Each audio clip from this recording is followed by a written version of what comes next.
Кейде түннің бір уағына дейін ұйықтай алмай бақырайып жатқанда халін шын ұққандай боламын. Мына тоз-тоз боп жүрген жүрісінен ұялады да өзін қыздан төмен санай береді. Кейде оқуға түсірмеген әке-шешесін кінәлап та алады. Шымқалаға қатты үйреніп қалдық. Бұл кезде тамыз айы орталап, айналадан күз белгісі қылаң бере бастағанды. Жаздың күндері өзінің болмысына сай жайдары өтіп жатты. Бір қалыпты өтіп жатқан күндер де кейде жалықтырады. Мен болсам бір өзгеріс күтіп жүрдім. Бұлай кете беруі мүмкін емес қой. Бір күні болмаса бір күні әлгі екі қызға таласып жігіттердің арасына от түсуі де ғажап емес. Мен осындай бір дүрбелеңді күттім. Мына қарабайыр күндерде сол дауыл алдындағы тыныштық секілді сезілді де тұрды. Жүрегім бір нәрсені сезеді. Көп күтпей мен сезген дауылдың көкжиектен қарасы көріне бастады. Түс мезгілінде әдеттегідей асханаға жиналдық та орнымызға жайғастық. Енді ана екі қыз бізге тамақ таратады. Жігіттер асыға күтетін, бірақ қас қағымда зу етіп өте шығатын сүйкімді әрі лирикалық сәт бұл.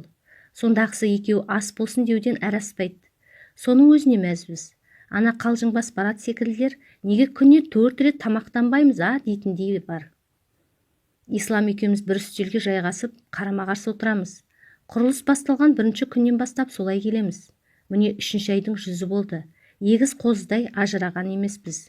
Біздің үстелге Жанбота келді де Исламға тамақ ұсына берді. Ас болсын деген кездегі Исламның қандай сезімде болған іштей шамалаймын.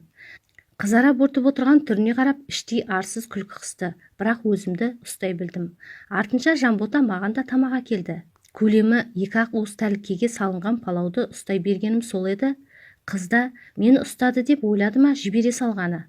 Тәлікке бетон еденге түсіп күл паршасы шықты. Палау тауыққа шашылған жемдей жерде айра-жайра болып қалды.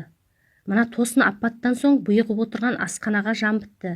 Жанбота маған аздап абыржыған, жартылай кінәлаған, жартылай таң қалған түрмен қарады да: "Дұрыстап ұстамайсыз ба? Құрттыңыз ғой", деді жай ғана. Әдеттегі жылы жүзі түк те өзгермеді. Бәрінде түсінетін, ондай-ондай болып тұратын, бір тәрілкемен дүние құрып кетпейтін ұғынған кейіппен. Мұндай сұлу мінез әркімде-ақ бола бермейді. Егер оның орнында Алмагүл болғанда бір шағып алар еді. Әлде де бағым бар екен. Асханаға әр жерден сылық-сылық күлкілер пайда болды. Мұндайда дарақы барат бірінші шымшып үлгереді. "Мәкәй, арамызда сау қалған сен шығар десек, сен де қатарымызға қосылып үлгеріпсің ғой", деп қарқылдап күлді. "Бір өзі бізден бөлініп қайда барады? Көппен көрген ұлы той", деп екінші біреу қоштады. "Ондайларды үндемей жеңесің". Не болса да асханадағылар бір жасап қалды. Мен далбасалап жердегі ыдыстың сынықтарын, шашылған палауды жинай бердім. Айыбымды жуған түрім ғой. Бір жағы олақтығымнан да ұялып жатырмын.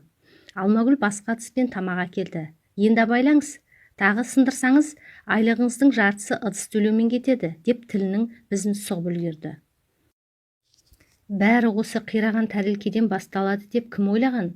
Соның артыншақ досым санап келген Ислам маған қыр көрсете бастады. Әңгіме ауанында өзгере салды. Баяғы жартылай жайдары мінезінен ұшқында қалмай, мен танитын Ислам емес, басқа бір жұмбақ бейтаныс, қабағы ашылмайтын біреуге айналғандай. Асханадағы кішігірім елеусіз оқиға бұған басқаша әсер етіпті. Біраз уақыт бітеу жарақ ұсап түйіліп, сыздап жүрді де, бұл сыздауы ұзаққа созылмады. Тарс жарылып маған тиісті. "Досым деп жүрсем, өзің барып тұрған сұм екенсің-ау", деп орта жолдан төтелетті. Мен түкке түсінбей себебін сұраймын. "Әзіл шығар" деп қоям, олай емес екен. "Не боп қалды, тыныштық па? Не болушы еді? Жанботаға өзің де көз салып жүр екенсің ғой. Жер бетінде содан басқа қыз жоқтай, тап менің қызыма қарамасаң қайтеді?" "Оны кім айтты?" "Қой, жалаңды жаппа. Кім айтуы керек? Көрініп тұр ғой, жасырмай-ақ қой. Мен саған адам деп сеніп, сырымды ақтарып, ойып баршы әрі", деп менен бір жола түңілген адамша қолын сілтеді. Ақырындап осылайша қатты кетсе бастадық. Бұл қызғаншақтық дегенді қойсайшы. Оның ойынша қыздың назарын өзіме бұру үшін, қызбен бір ауыз тілдесіп қалу үшін асханада тәрілкені әдейі сындырған көрінемін. Міне мәселе қайда жатыр. Мынаның ойы қалай, тәрілкенің сынғанын солай қабылдағанда, ол ойы балалап, дамып, күмәнға айналған ғой. Ал адамның өз ойы өзіне дұшпан. Күмән иманнан айырады деп бекер айтылмаған шығар. Сол сәттен бастап Ислам тырысты да қалды. Арамызда ақырындап алыстай түсе бастағанын сезе қойдым. Мен ислам үшін бақталас біреуге айналып шыға келдім. Бәрін құртқан әлгі Бараттың әзіл шыны аралас қалжыңы сияқты. Не болса да құрылыстағы жігіттердің арасына ши жүгірді. Енді бұрынғыша бір үйдің балаларындай тату бола алмайтынымыз айтпаса да түсінікті еді. Көңілде қираған тәрелке секілді сынса қалпына келмейді. Ислам шынында да өзгерді. Ашылып сөйлесуді де қойды. Не жазып қалғанды іштей сезем, бірақ кінәсіздігімді дәлелдеуге өзі мүмкіндік бермей жатса қайтем.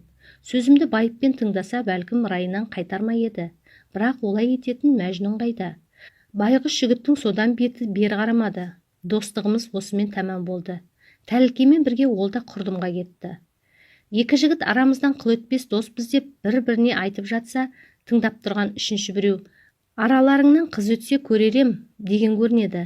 Ислам екеуміз дәл сол анекдоттағы жігіттердің кебін кидік. Сол күні кешке Ислам жоқ болып кетті. Кешкі аста бірінші рет үстелде жалғыз тамақтандым. Ислам түнде жататын үйге де келмеді. Не жоспары барын білмеймін, зым-зия жоқ болды. Бірдеңені білдірмесе жарар еді. Ертеңіне таңертең күндегідей ешкім ұйқыдан оятпады. Сеспей қатып ұйықтап қалыппыз. Күн арқан бойы көтерілгесін ғана Бараттың жас баланы шошытып жіберетіндей даусы ұйқымызды ашты. «О, қалайық, жұмысқа бармаймыз ба?» деп дарылдап бөлмені басына көтергенде еш жинадық. Жұмысқа әкететін автобус та келмеді. Бүгін жұмыс болмайды сірә. Бөлмеде жаттық та қойдық. Сәлден соң құрылыс жақтан хабар келді. Бүгін ертең жұмыс жоқ, демалып тынығып киімдеріңді жуып алыңдар деп бригадир дұғай сәлем айтып жіберіпті. Улап-шулап қалдық. Жанбота мен Алмагүлді 2 күн көрмей қалай шыдаймыз? Бұл қалай жолдастар деп жар салды Барат. Жоқ, мен жұмыс істемесем болмайды. Құр жата алмаймын деп құрылыс басына барып жатып алсам ба екен. Әрі бригадирге де жақсы көрінерем. Қалай ойлайсыңдар дейді біреуі. Қыздарға бой үйретіп алған жігіттерге мына демалыс ауыр соқты. Енді бір бөлмеде осылай топырлап жатамыз да қоямыз. Ана Исламнан да хабар жоқ. Ол шіркінде маған уайым бола бастады. Бірдеңеге ұшырап кінәлі мен боп шықсам, қуырдақтың көкесін сонда көресің. Қызықтың бәрі кешке болды. Тосын жаңалық төбемізге найзағай үйіргендей болып, сенер-сенбесімізді білмей бас шайқадық. Ислам бекерге жоғалып кетпепті. Ауылына барып, бір-екі достарымен келгенде, асханадағы ертеңгі тамақты дайындап қаннен-қамперс отырған Жанботаны зорлап алып қашқан. Қыз көнбей ісі сотқа өтіп кете жаздап әзер тоқтайды. Исламның ағайын туысы ауыл болып жиналып келіп, қыздың үй ішінен кешірім хатты зорға алады да іс жабылады. Осылайша байтал түгіл бас қайғы болып, өз басының амандығын ойлаған Ислам байғұс махаббатынан баз кешеді. Бригадир сол істің әлегімен кетіп, бізге 2 күн демалыс жариялаған екен. Мұндағы жігіттерден шошынған әлгі 2 қыз құрылыс алаңында енді істемейтін болыпты. Бұл жаңалық еш қайсымызға ұнаған жоқ. Көңіл күйімізді түсіріп жіберді. Әншейінде бірдеңені айтпай қалмайтын дарақы Бараттың да көңілі бір жола сынды. Мына жаңалықты естігенде үнсіз тұнжырап отырды да қойды. Осылайша Жанботадан көз жазып қалып ек. Ислам болса да жұмыстан бір жола кетті. Мұнда қайтып келуге беті жоқ. Мынау жаңа аспаздарың деп бригадиріміз бір үлкен әйелді таныстырды. Жанбота кеткен соң құрылыс алаңы құлазып қалғандай әсер берді. Бұрынғыдай жұмысқа да төк зауқымыз жоқ.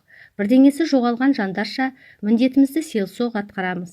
Жанбота кеткен Түркістан жаққа елеңдеп қарақштай беретін себебім осы тұғын.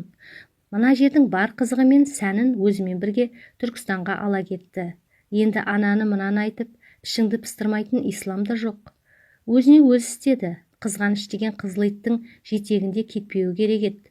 Бір жағынан болашақ экономикалық жоспарының күл паршасы шыққаны үшін де аядым. Оған бола мойымайтын шығар. Басына түскен азырақ қиындықты көтере алмаса несіне жігіт болып жүр. Күзге салым, құрылысымыз бітіп үйге қайттым. Бауырларымды, әке-шешемді көрмегелі 3 айдан асты. Мұнда жаздың басында келбем, ала жаздай өмірім осы құрылыс алаңында өтті. Сол 3 айдың ішінде көп нәрсеге куә болдым. Махаббат деген қанша жерден ұлы сезім болса да, 2 досты бір-бірінен айыратын да теріс қасиеті барына бірінші рет көзім жетті. Енді мен үшін бұл жарықтық бұрынғыдай идеал сезім емес, аздап көңілімде қалғандай. Осылайша өмірімде бірінші рет қалаға ұзап шығуым мені әлденеше жасқа есейтіп жібергендей еді. Достар, менің каналыма тіркеліп, қоңыраушаны басып қойыңыздар. әңгіме ұнаған болса өз ойларыңызды жаза кетіңіздер.